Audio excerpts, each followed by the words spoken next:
চট্টগ্রাম মহানগরীতে জুলাই আগস্টের অভ্যুত্থান চলাকালীন সময়ে যে হত্যাযজ্ঞটা পরিচালিত হয়েছে তার সিংহভাগের সাথে সম্পৃক্ত ছিল আওয়ামী লীগ, যুবলীগ এবং ছাত্রলীগের নেতৃবৃন্দ, তাদের কর্মীরা, যাদেরকে আমাদের তদন্ত সংস্থা ফিল্ড ইনকোয়ারি করে তাদেরকে ভিডিও ফুটেজে, লাইভ উইটনেসের মাধ্যমে, পত্রপত্রিকায় সব কিছু মিলিয়ে তাদেরকে আইডেন্টিফাই করেছেন। এরকম 15 জনের বিরুদ্ধে সেখানে সাবেক মন্ত্রী হাসান মাহমুদ, তারপর নৌফেল, এরা সহ আজম নাসির সহ চট্টগ্রামের ছাত্রলীগ, যুবলীগ এবং আওয়ামী লীগের যারা নেতৃত্ব, তাদের বিরুদ্ধে তাদের সম্পৃক্ততা পেয়েছে, তাদের বিরুদ্ধে গ্রেপ্তারি পরোয়ানার জন্য আবেদন আমরা করেছিলাম। সেই 15 জনের বিরুদ্ধে গ্রেপ্তারি পরোয়ানা জারি করেছেন। চট্টগ্রামের আরও একজন আসামি যিনি কারাগারে আটক আছেন, ফিরোজ, যিনি ওই অভ্যুত্থানের সময়ে হামলার ঘটনার সাথে সম্পৃক্ত ছিল, তাকে অন্য মামলায় গ্রেপ্তার করা হয়েছে। তাকে এই মামলায় গ্রেপ্তার দেখানোর জন্য আমাদের আবেদন ছিল, সেটাও মঞ্জুর করা হয়েছে। এর বাইরে মোহাম্মদপুরের যে হত্যাযজ্ঞ, সেখানকার মামলাতে 2 মাসের জন্য তদন্তর জন্য আরও সময় বাড়ানো হয়েছে।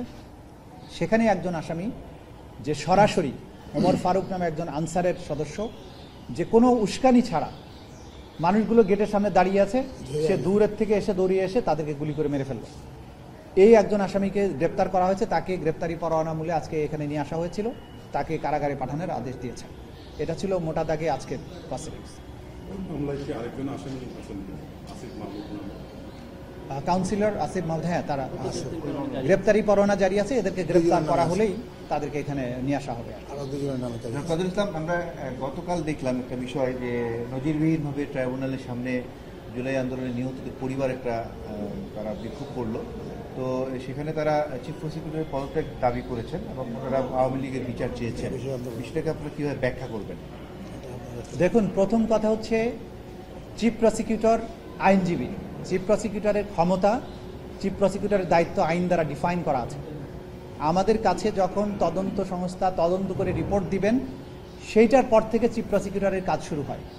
তদন্ত করার কাজটা কমপ্লিটলি তদন্ত সংস্থার উপরে। সে কারণে তদন্ত সংস্থা রিপোর্ট না দেওয়া পর্যন্ত চিফ প্রসিকিউটর তাড়াতাড়ি করে মামলা হিয়ারিং করতে পারেন। যারা আন্দোলন করেছেন তারা হয়তো না বুঝে করেছেন। আমরা শহীদ পরিবারের আবেগ অনুভূতির প্রতি শ্রদ্ধাশীল। তারা তাদের স্বজনদের হারিয়েছেন, তারা বিচার চাইবেন, দ্রুত বিচার চাইবেন, এই ব্যাপারে কোনো আপত্তি নেই, এটার সাথে তো দ্বিমত করার কোনো কারণ নেই। কিন্তু একটা জিনিস মাথায় রাখতে হবে যে এই বিচারটা আইনের একটা প্রক্রিয়ার মধ্য দিয়ে হতে হবে। এটা মোবাইল কোর্ট না যে আমি বললাম আসামি অমুক, তাকে ধরে এনে ফাঁসিতে ঝুলাই দিব, এটার সুযোগ এখানে নাই। প্রথমে তদন্ত শেষ হতে হবে, তারপরে চিফ প্রসিকিউটরের কাছে তদন্ত রিপোর্ট আসবে।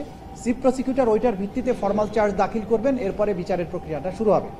তো তদন্ত কাজ 4-5টা মামলা শেষ হয়েছে, রিপোর্ট আনুষ্ঠানিকভাবে এখনো আসেনি। তো চিফ প্রসিকিউটর এখানে কিছু করার নেই। যারা চিফ প্রসিকিউটরের বিরুদ্ধে কথা বলছেন তারা না বুঝে বলছেন, অথবা কোনো একটা বিশেষ মহল তাদেরকে উস্কানি দিচ্ছেন। যেহেতু এই শহীদ পরিবারদের আবেগ অনুভূতি নিয়ে রাজনীতি করার সুযোগ তাদের আছে, তারা এদেরকে উস্কিয়ে আদালতের সামনে নিয়ে এসেছেন। এটা আমি মনে করি এটা উচিত হয়নি, কারণ আদালতের সামনে মিছিল করে আদালতের বিচার করা যায় না। এটা তদন্ত সংস্থা যদি কাজ না করে, সরকারের কাজে যদি ধীরগতি থাকে, তারা রাজনৈতিকভাবে সরকারের কাছে দাবি জানাতে পারেন, কিন্তু ট্রাইব্যুনালের সামনে এসে কোনো বিশৃঙ্খলা তৈরি করাটা এটা শোভনীয় না। আমরা রিকোয়েস্ট করব যে এটা বিচার ব্যবস্থাকে প্রভাবিত করার একটা প্রচেষ্টা হবে। এটা জাতীয় এবং আন্তর্জাতিকভাবে কোথাও এটা কিন্তু ভালো চোখে দেখা হবে না।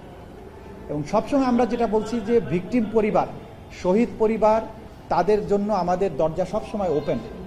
আমরা তাদেরকে বাড়ি থেকে দাওয়াত দিয়ে নিয়ে এসে, ডেকে নিয়ে এসে তাদের বক্তব্য গ্রহণ করার চেষ্টা করেছি। এই যে যারা কালকে 2-3 জন শহীদ পরিবারের সদস্য ছিলেন, তাদের প্রত্যেককে বাড়ি থেকে রিকোয়েস্ট করে এনে কিন্তু তাদের অভিযোগগুলো আমরা গ্রহণ করেছি। এখন তারা আমাদের বিরুদ্ধে আন্দোলন শুরু করেছেন, হয়তো কেউ তাদেরকে উস্কানি দিচ্ছেন, তাছাড়া এরকম হওয়ার কোনো কারণ নেই। তারা তদন্ত সংস্থার কাছে অনেকেই, শহীদ পরিবারের অনেকেই আছেন যাদেরকে তদন্ত সংস্থার কাছে গিয়ে বক্তব্য দেওয়ার জন্য অনুরোধ করা হয়। তদন্ত সংস্থাকে তারা সহযোগিতা করে না, বক্তব্য রেকর্ড করবে না, কোনো তথ্য প্রমাণাদি দিবে না, শুধু বলবে আসামিদের ফাঁসি দাও। এটা তো আমি যেটা বলেছি যে এটা তো মোবাইল কোর্ট না। 1400 শহীদ পরিবারের মধ্যে 150 শহীদ পরিবারও তো আমাদের কাছে আসে না। তো বাকি শহীদ পরিবাররা যদি এগিয়ে না আসে তাহলে তদন্ত সময় লাগবে, আর তদন্ত না পেলে চিফ প্রসিকিউটর কিছু করতে পারবেন না। তদন্ত রিপোর্ট এসে গেছে, কোর্টে আমি কোনো কারণ ছাড়া টাইম নিচ্ছি, মামলার হিয়ারিং পিছিয়ে দিচ্ছি, তাহলে বলা যাবে যে হ্যাঁ প্রসিকিউশন টিমের জন্য দায়ী। তো সুতরাং এরা না বুঝে করেছেন। তারপরে আমরা তাদের আবেগ অনুভূতির প্রতি রেসপেক্টফুল, তাদের স্বজন হারানোর বিনিময়ে বাংলাদেশে একটা পরিবর্তন হয়েছে।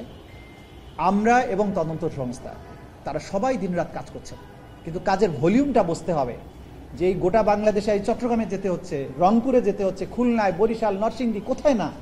তো একটা টিম, ছোট্ট একটা টিম, সেই এভিডেন্স আনা, সেগুলোকে কম্পাইল করা, সেগুলোকে আইন অনুযায়ী সাজানো, এটা তো খুব সহজ কাজ নয়। তো এটা তদন্ত সংস্থা করছে, এর সাথে চিফ প্রসিকিউটরের কোনো সম্পৃক্ততা নাই। সুতরাং আমরা সবাইকে বলবো যে বিচার চাইবেন, কিন্তু কার কোনটা দায়িত্ব এটা বুঝে বলবেন, না হলে চিফ প্রসিকিউটরকে দায়ী করে তো কোনো লাভ নাই। এবং আমরা বলবো যে আদালতের সামনে এই ধরনের শোডাউনটা প্রত্যাশিত না, এটা কেউ করবেন না। কারণ আমরা সবাই মিলে একটা সঠিক বিচার করতে চাই, সেই বিচারটা যাতে সবার কাছে গ্রহণযোগ্য হয় সেরকম একটা বিচার করার জন্য সবারই সহযোগিতা প্রয়োজন। স্বজন হারানোর বেদনা যেমন সত্য, তেমনি বিচারটাকে সঠিক রাস্তায় নিতে হবে, এটাও সত্য। এই কাজে আমরা প্রত্যেকে সহযোগিতা চাই, যারা আন্দোলন করেছেন তাদেরও সহযোগিতা চাই, যারা আসেননি যে সমস্ত পরিবার তাদেরকেও আমরা আহ্বান জানাই যে আসুন, সবাই মিলে সহযোগিতা করলে বিচারটা তাড়াতাড়ি হবে। আর শহীদ পরিবারদের উদ্দেশ্যে আরও একটা বক্তব্য যে আমার দরজা অলওয়েজ ওপেন, তারা যখন খুশি আসতে পারেন, তাদের কথা বলতে পারেন। এবং কালকেও আমাদের প্রসিকিউটর গাজী তামিম সহ অন্যান্যরা গিয়ে তাদেরকে বলেছেন যে আপনারা ভেতরে আসেন, কারণ রাজপথে গিয়ে চিফ প্রসিকিউটর তো রাজনৈতিক নেতা না, ওইখানে গিয়ে চিফ প্রসিকিউটর তাদের সাথে কথা বলতে পারেন না।